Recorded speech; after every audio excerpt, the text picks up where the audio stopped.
அர்ஜுனன் சபதம் போட்டிருக்கிறான். ஜெயத்ரதனை வீழ்த்துவதாக. 13ஆம் நாளிலே நிகழ்ந்த யுத்தத்திலே தான் அபிமன்யு இறந்து போகிறான்.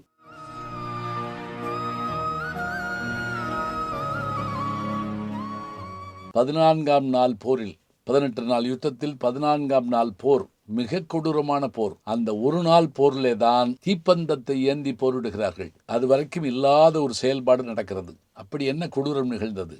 நான் ஏன் வந்தேன் என்றால், நாளை மாலை சூரியன் மறைவிற்குள் என்னுடைய சித்தப்பா அர்ஜுனன் உன்னுடைய மைத்துனனாகிய ஜெயத்ரதனை, அதாவது துச்சலையினுடைய கணவனாகிய ஜெயத்ரதனை வீழ்த்துவதாக சபதம் செய்திருக்கிறான்.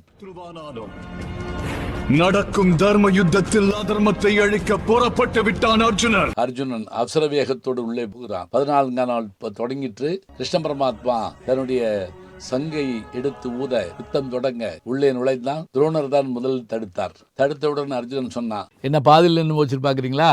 மேலும் காண கீழே லிங்க பிரஸ் பண்ணுங்க.